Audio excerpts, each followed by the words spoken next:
Xin chào tất cả các bạn, ngày hôm nay thì mình lại ra ruộng đây và ngày hôm nay muốn tâm sự đến các bạn là các cái công việc ở Hàn Quốc thì làm một ngày được bao nhiêu tiền.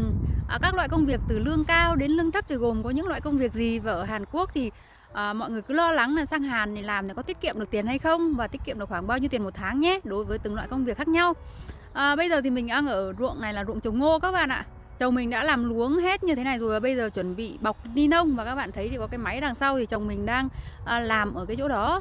Bây giờ đang trong lúc đợi chồng bọc ni lông thì mình sẽ tâm sự với các bạn một chút, và sau khi chồng bọc ni lông xong thì mình sẽ dâm hạt trồng ngô các bạn ạ. Và tất cả những cái ruộng ở chỗ này các bạn thấy khá là rộng như thế này, nhà mình sẽ trồng ngô hết.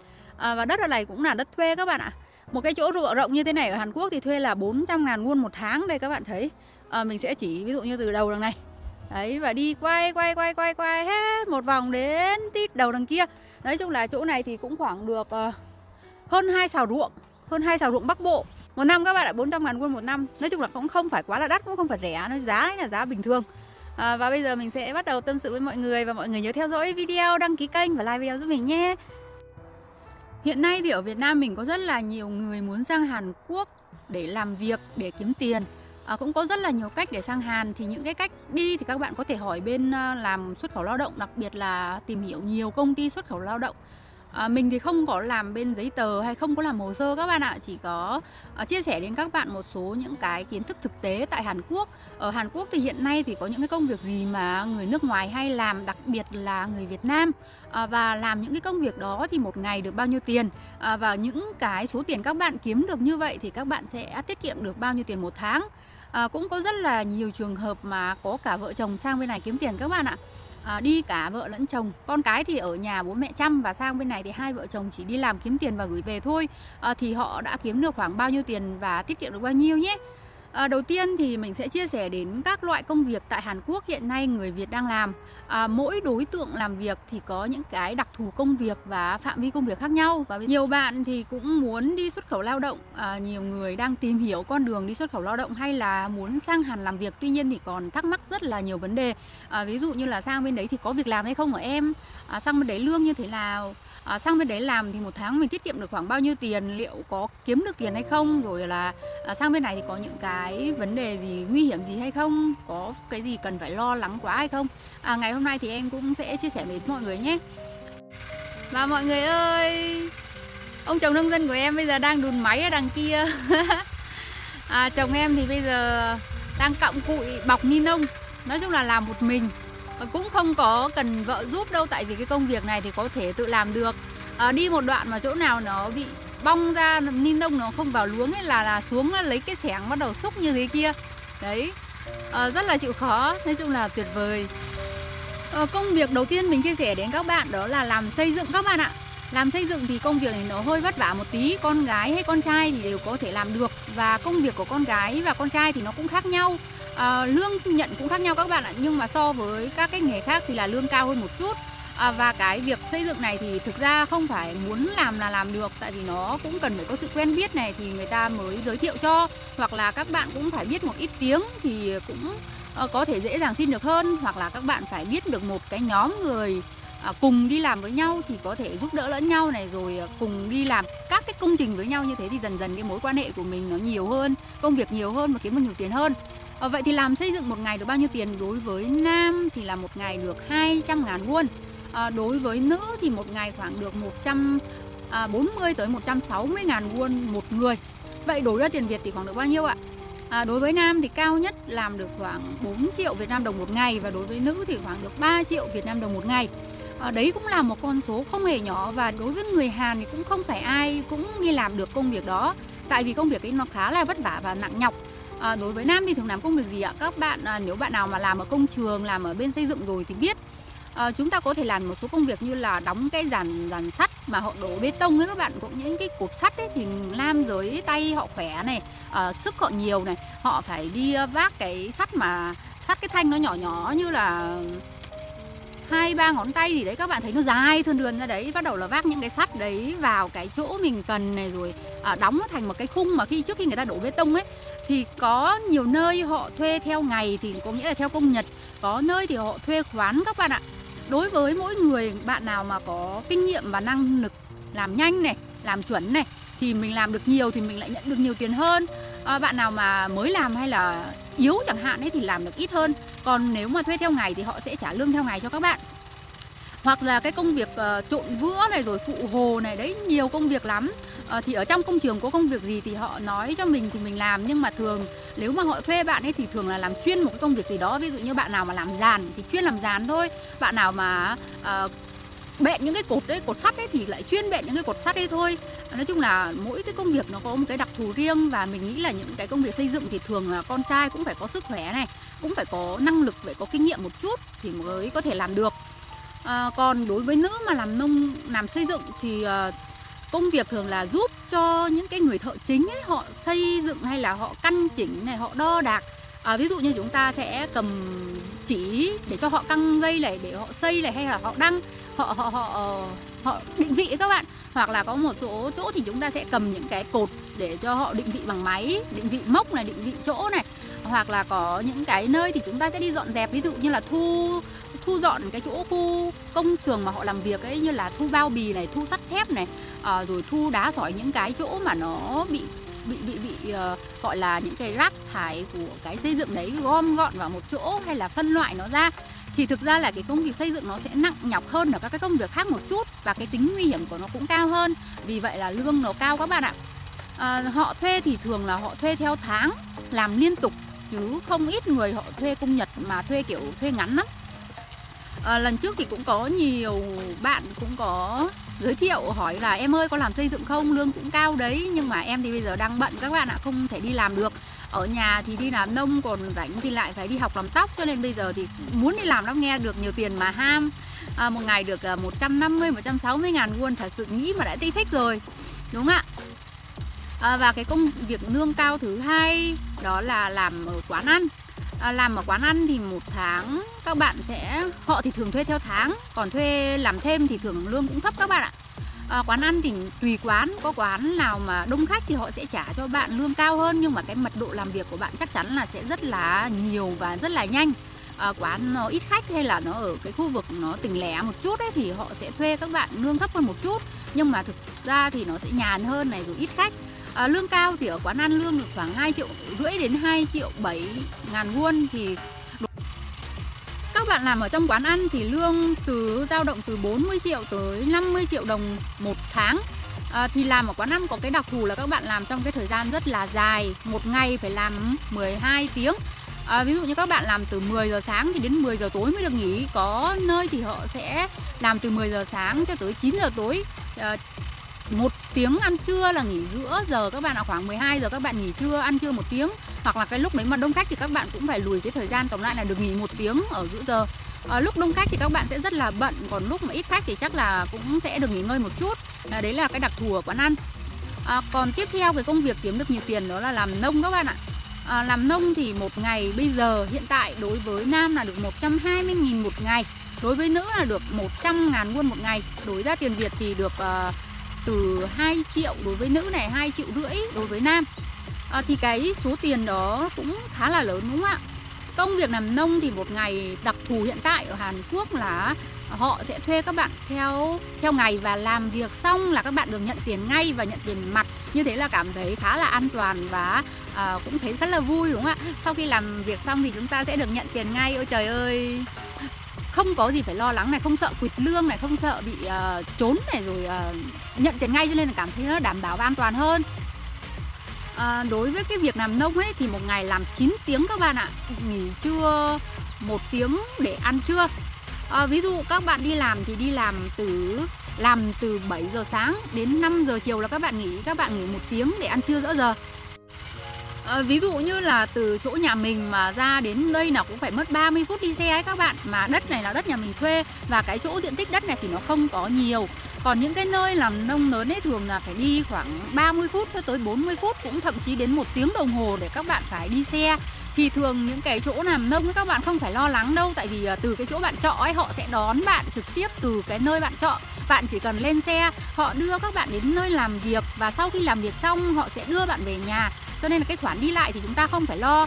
Người môi giới tại Hàn Quốc ấy họ ví dụ như là mình làm cho một chị A thì chị ấy sẽ chuyên chở là buổi sáng ngày hôm nay, alo chị ơi hôm nay em có đi làm được, hôm nay có công việc gì thì chị đến đón em nhé. Thì đến ngày mai sáng thì chị ấy sẽ cho người đến đón mình tại gần cái nơi mình ở. Và nếu mà cái người chủ đó họ đón bạn ở địa điểm nào ấy thì từ cái ngày hôm sau là bạn cứ ra cái địa điểm đấy là họ đón bạn thôi, cho nên là khá là đơn giản. Nơi làm việc thì mỗi ngày sẽ làm ở một nơi khác nhau chứ không có giống nhau các bạn ạ, và cũng có thể công việc khác nhau nữa. Ví dụ như ngày hôm nay tôi làm cà chua, ngày mai thì tôi sẽ làm bên dưa chuột này, ngày hôm sau nữa thì tôi có thể làm ở bên ớt. Đấy là những cái chủ vườn khác nhau, họ thuê ngày nào thì chúng ta sẽ làm ngày đấy. Và cái người môi giới họ có trách nhiệm là đưa chúng ta đi và đưa chúng ta về, và hết ngày thì họ sẽ trả tiền ngay cho các bạn. Nữ là 100.000 won và nam là 120.000 won các bạn ạ. Năm nay thì tăng hơn so với năm ngoái cho nên là các bạn sẽ kiếm được nhiều tiền hơn. Năm nay thì lương cao hơn năm ngoái khoảng 20.000 won, cũng khá là nhiều. Và hiện tại thì ở Hàn Quốc cái nhu cầu cần công nhân làm nông khá là lớn. Tại vì bây giờ đang vào cái mùa làm nông, các bạn họ rất là cần người mà đang thiếu người. Ngày nào mình cũng thấy các chị ấy tìm người làm.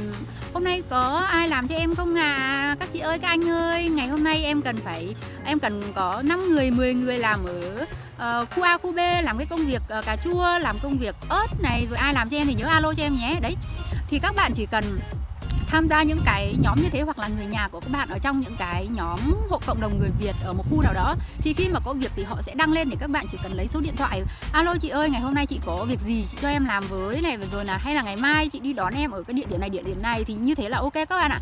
Thì ngày nào cũng có việc, thực sự thì bây giờ không có ngày nào nghỉ cả. Và ở Hàn Quốc thì làm nông thì bận nhất là vào mùa xuân, mùa hè và mùa thu hoạch là mùa thu. Tóm lại là trong cái từ mùa xuân cho tới hết mùa thu là việc lúc nào cũng nhiều, các bạn không có sợ thiếu việc làm. Chỉ có là làm mệt rồi chúng ta không có đi làm được thôi, hay là chúng ta ốm, chúng ta đau hay gì đấy thì mới phải nghỉ. Chứ còn nếu mà bạn nào mà khỏe làm được hết 30 ngày một tháng thì các bạn đi làm hết 30 ngày. Vậy thì làm 30 ngày một tháng thì các bạn sẽ kiếm được bao nhiêu tiền ạ? Đối với làm xây dựng thì là một ngày được, ví dụ như cao nhất là được 200.000 won đi, 2, 3 là 6, các bạn sẽ kiếm được 6 triệu là được 120 triệu Việt Nam đồng một tháng. Đấy là kiếm nhiều nhất đúng không ạ? Đối với làm nông thì đối với mình tính đối với nữ đi nhá. Đối với nữ 100.000 won một ngày thì một tháng là 30 ngày thì sẽ kiếm được 3 triệu, tương đương với khoảng 60 triệu Việt Nam đồng. Đấy, thì các bạn sẽ kiếm được cái số tiền, đấy là mình đang nói là người ta không nghỉ này, kiếm đi làm hết này. Đấy là cái số tiền tối đa các bạn có thể kiếm. Đối với nữ là khoảng 60 triệu Việt Nam đồng, đối với nam là khoảng 120 triệu Việt Nam đồng. Nhưng mà thực tế thì không phải ai cũng đi làm được 30 ngày, tại vì cái công việc nó khá là mệt các bạn ạ. Đi làm thì các bạn cũng nên nghỉ ngơi và giữ sức khỏe cho mình này, rồi ăn uống bồi bổ. Khi mà các bạn kiếm được tiền thì các bạn nên bồi bổ thế nào ạ? Tốt nhất là chúng ta nên mua hồng sâm, mà mua cái loại đắt tiền đấy các bạn. Loại đắt tiền thì các bạn có thể ra hiệu thuốc, các bạn mua loại hồng sâm mà ví dụ như họ thường bán là 90.000 hay là 100.000 won một hộp đấy. Thì mỗi buổi sáng trước khi đi làm các bạn nên ăn một cái gói hồng sâm vào, thì cái sức khỏe của mình thứ nhất nó tốt hơn, và thứ hai chúng ta sẽ đỡ bị đói khi buổi sáng. Năng lượng làm việc nó cũng nhiều hơn, tốt cho sức khỏe. Một số những bạn đi làm công nhân hay đi làm nông hay đi làm xây dựng ấy, thường thì nếu mà ăn cái sản phẩm bổ trợ cho sức khỏe như thế, sức khỏe nó sẽ tốt hơn, và cái cơ thể của mình lúc nào nó cũng tràn đầy năng lượng. Mình nghĩ là như vậy nó tốt hơn. Nếu mà các bạn quá là tiết kiệm này, kiếm được nhiều tiền nhưng mà sức khỏe mình nó yếu thì không nên các bạn ạ, nên là bồi bổ sức khỏe một chút. Vậy thì đi làm công nhân ở các công ty xí nghiệp thì lương sẽ như thế nào? Đầu tiên thì đi làm nông, đi làm xây dựng thì nó khá là nắng mưa vất vả này, đầu thì phải đội trời, chân thì phải đạp đất này, nắng mưa. Rồi là đi làm nông thì phải có gặp con bọ này bọ kia. Bạn nào ui dồi ôi chị ơi em sợ bọ lắm, em không làm được đâu. Thế thì các bạn chỉ có đi làm công nhân thôi thì nó sẽ không phải gặp những cái trường hợp là con bọ này bọ kia. Hoặc là đi làm xây dựng thì nó phải có sức khỏe này, chị ơi đi làm xây dựng sợ lắm, rồi là nó nguy hiểm này, đá gạch các kiểu, thôi em không đi làm xây dựng đâu. Thì các bạn cũng có thể đi làm nông mà ôi trời ơi nắng lắm em không thích đâu, cháy da đen da, rồi đi làm thì rất là ngồi lâu rồi đau chân đau tay đau lưng các kiểu. Thế thì bạn đi làm công nhân. Vậy thì đi làm công nhân thì bao nhiêu tiền một tháng ạ? Đi làm công nhân thì lương cơ bản bây giờ mà các bạn đi làm gọi là không phải nhân viên chính thức ở trong một cái công ty nào đó thì lương họ sẽ trả các bạn theo giờ. Hiện tại thì một tiếng ở Hàn Quốc theo trả lương cơ bản là khoảng được hơn 9.000 won các bạn ạ. Cứ bạn cứ tính xấp xỉ là 9.000 won đi thì cũng được 180.000 Việt Nam đồng. Còn bạn nào mà vào nhân viên chính thức rồi thì lương của nó cũng không có cao hơn nhiều đâu, chẳng qua là nó có cái chế độ bảo hiểm, mình đóng bảo hiểm này, rồi các cái chế độ như là nghỉ ngơi thì nó cũng tốt hơn.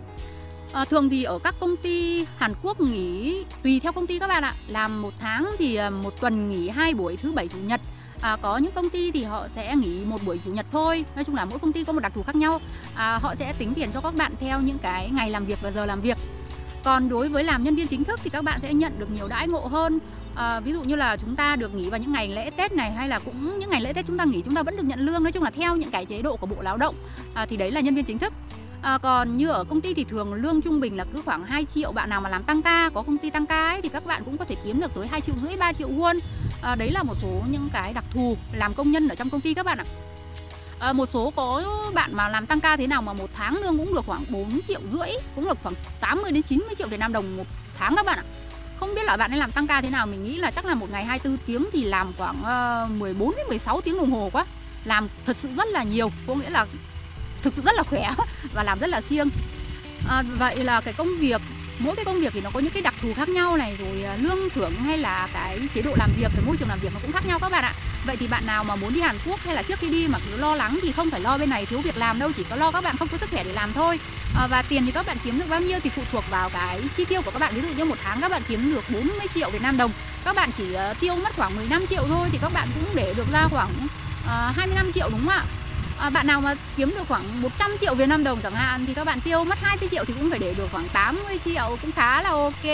Nghe mà thấy phê không ạ? Trời ơi, nghĩ mà đã thấy tiết kiệm được rất là nhiều tiền rồi, nhưng mà để được kiếm được những cái khoản tiền như thế thì thực sự là phải bỏ mồ hôi công sức này, rồi là phải chịu cật lực này, còn bị chửi, bị này nọ nữa, xong rồi bị chèn ép này nọ. Trời ơi, cái cuộc sống ở bên Hàn Quốc thì không phải các bạn cứ kiếm được tiền là không đâu. Cái cuộc sống nó khá là stress về cái mặt về ngôn ngữ này, về văn hóa này, rồi giữa cộng đồng cùng nước với nhau thì cũng cạnh tranh rất là nhiều. Thực ra thì chỉ có người Việt với nhau còn cãi nhau đánh nhau to hơn là đối với người ngoại quốc, người Hàn hay là đối với người nước khác ấy các bạn ạ. Cho nên là mỗi nơi, mỗi cái môi trường nó khác nhau thì chúng ta cần phải thích ứng này, học tập này, rồi làm việc thì lúc nào cũng phải hòa nhã. Nếu mà xảy ra cái vấn đề gì ấy thì thực ra là bị đuổi việc, bị mất việc, người ta cũng sẽ không thuê nữa. Hay là tại vì bây giờ người thì kiếm nó cũng khó, nhưng mà không phải không có. Mình không làm thì người ta kiếm người khác, chứ mình cũng không phải là chủ chốt gì, thì mình cũng chỉ làm công nhân thôi mà. Cho nên là các bạn làm việc ở đâu thì cũng phải chú ý. Thứ nhất là vấn đề an toàn, thứ hai là dĩ hòa vi quý, lúc nào cũng quan hệ tốt với mọi người này, tránh để ra những cái vấn đề xô xát hay cãi cọ nhau trong cái lúc làm việc. Và lúc nào cũng mong mọi người là giúp đỡ lẫn nhau, tạo nên một cái cộng đồng nó an toàn và mạnh khỏe. Em ở bên Hàn Quốc này thì cũng đi làm khá là nhiều việc rồi. Em thì thấy đi làm nông thì khá là thoải mái về cái mặt tinh thần các bạn ạ. Chỉ là nó hơi nắng này, rồi ngồi lâu. Ví dụ như các bạn đi làm nông thì có những cái công việc cũng không có nặng nhọc gì đâu. Chẳng qua là trong vòng 8 tiếng, 9 tiếng đồng hồ chúng ta ngồi liên tục thì cái đầu gối nó sẽ đau, cái lưng nó sẽ đau. Rồi chúng ta làm đâu ấy thì mồ hôi mồ kê thì nó cũng ra. Thì đấy cũng là một số những cái đặc điểm. Tuy nhiên thì cái làm nông ấy, cái đặc điểm ghét nhất đấy là phải dậy sớm. Ví dụ như là ở thành phố này, các bạn đến nơi làm việc nó cũng cách 40 phút ấy, thì các bạn phải dậy rất là sớm, 7 giờ làm việc rồi mà 5 giờ em đã phải dậy ăn sáng rồi, mà ăn như một con gió. Ăn xong thì bắt đầu đi ra đứng đợi người ta đến đón. Đứng đợi người ta đến đón thì cũng phải mất 10-15 phút chứ. Có phải là cứ ra đứng một cái là người ta đến đón đâu. Tại vì người ta phải đón rất là nhiều người rồi mới đến chỗ mình. Thì cũng có lúc tắc xe, cũng có lúc đường ngoằn ngoèo này nọ thì lại phải đợi khoảng 10-15 phút nữa. Ví dụ như là 5 giờ 40, 5 giờ 50 là họ đến đón đi, thì các bạn đứng ở đấy. Rồi họ đến họ đón xong rồi thì họ sẽ đưa các bạn khoảng 30-40 phút đến cái nơi làm việc. Đến cái nơi làm việc này cũng phải xoay ra uống cà phê một cốc rồi ăn cái bánh một cốc, chứ làm gì có phải là cứ vào làm việc ngay đâu các bạn. 6 giờ 40, 45 gì đấy là các bạn đã đến nơi làm việc rồi. Các bạn uống một cốc cà phê tinh, bắt đầu ngồi nói chuyện với nhau, buôn dưa tinh. Sau khi buôn dưa xong thì sao ạ? Vào làm việc 7 giờ bắt đầu làm việc. Nói chung là làm việc ở đây thì thời gian nó khá là chuẩn. 7 giờ là vào giờ làm việc, này. 9 giờ các bạn nghỉ giải lao giữa giờ buổi sáng thì các bạn sẽ được nhà chủ cho ăn một cái bánh hoặc là một gói mì tôm. Họ sẽ pha nước này cho các bạn kim chi là các bạn ăn giữa giờ, gọi là ăn sáng ấy ạ. Sau khi ăn sáng xong thì chúng ta lại làm việc rồi đến 12 giờ trưa bắt đầu chúng ta lại nghỉ ăn trưa 1 tiếng đồng hồ. Cơm thì các bạn sẽ phải tự mang đi, ai muốn ăn gì thì mang đi, tự ăn rồi. Các bạn thích ngồi đâu ăn thì ăn thôi, thích chỗ nào ăn thì ăn. Cứ đến 1 giờ chúng ta lại quay lại chỗ làm việc là được. Vậy cho nên là những ngày nắng ấy các bạn phải kiếm cái bụi nào thật là râm mà rúc vào. Rồi là những cái ngày mưa ấy thì mặc áo mưa làm việc. Hoặc là trú cái chỗ nào mà nó không có mưa nhiều thì ăn cơm thôi. Nói chung là khá là nhiều khi cũng thấy tha hương thì cầu thực chứ vất vả lắm. Nhiều lúc các bạn phải thấy những cái hoàn cảnh thực tế, thấy nó mới choai. Đúng là vì đồng tiền bát gạo, vì miếng cơm manh áo mà bươn trải sang bên này, chứ thực ra sang bên này thì cũng kiếm được đồng tiền thật đấy, nhưng mà cũng chắc khá là vất vả, chứ không phải là nhiều người ở Việt Nam thì cứ thấy ui trời ơi, sang bên Hàn nhặt mấy cái lá ớt 1 tháng 30 triệu đồng. Nghe phê không ạ? Thích không ạ?